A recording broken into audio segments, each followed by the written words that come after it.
All right, today we're going to dive into two of the most important documents in American history, the Constitution and the Bill of Rights.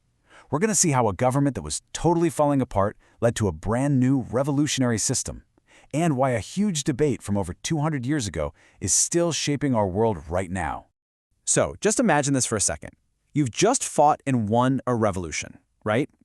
But the government you set up to run your new country, it's a disaster. It's weak, it's totally ineffective, and the whole nation is basically sliding into chaos. I mean, what do you do? This was the exact crisis facing America's founders. So yeah, let's start right there, at the beginning, with a government that was pretty much on life support.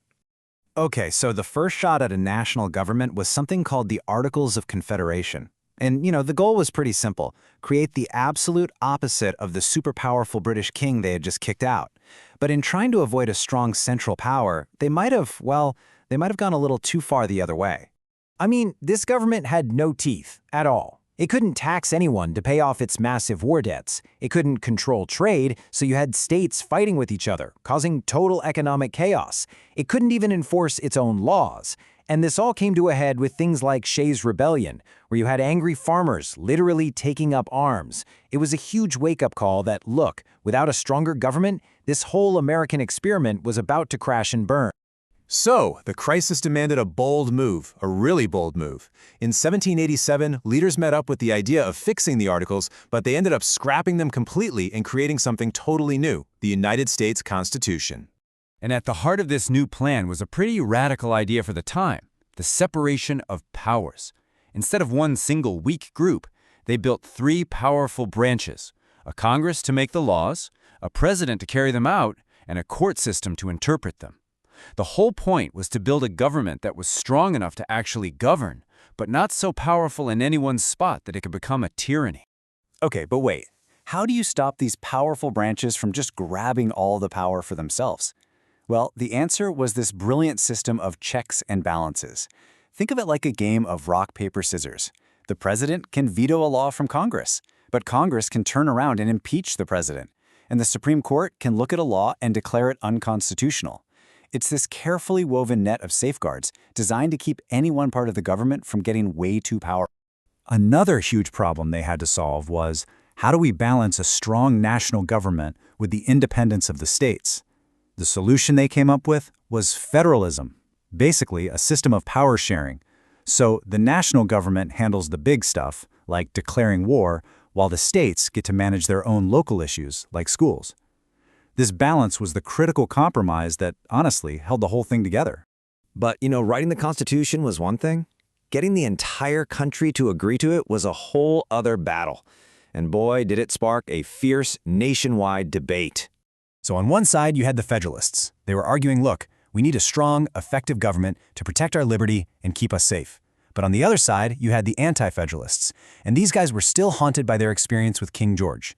They were terrified that this new powerful government was just swapping out one tyrant for another. And they pointed to a massive, glaring hole in the Constitution. Where is the list of our rights? Where are the protections for the people? And that powerful question from the Anti-Federalists, where are our rights? Well, that led directly to the final, absolutely crucial compromise. A compromise that didn't just get the Constitution passed, but would really secure the future of the entire country. Well, the answer turned out to be simple but totally profound. You make a promise. You promise that you will spell out, in black and white, all the rights that the government can never, ever take away. And they made good on that promise. That promise became the first 10 amendments to the Constitution. Ratified in 1791, we know them today as the Bill of Rights. And they were a direct answer to all those fears, guaranteeing that this new government could not step on the fundamental freedoms of its citizens. And these weren't just some abstract ideas they came up with. No. The Bill of Rights guarantees specific freedoms that came directly from what the colonists had gone through under the British. They demanded freedom of speech because they'd been punished for criticizing the king. They demanded protection from unreasonable searches because British soldiers had just barged into their homes whenever they wanted. This was all about drawing clear, hard lines in the sand that the government was not allowed to cross. So we've got a document from 1787 and some amendments from 1791.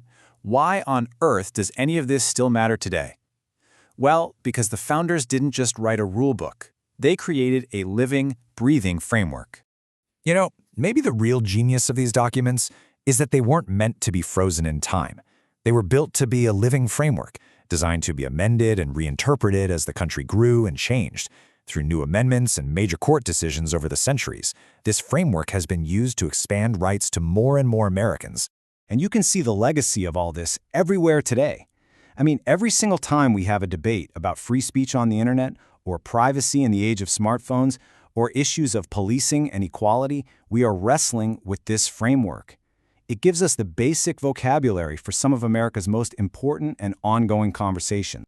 And that kind of leaves us with one final big question.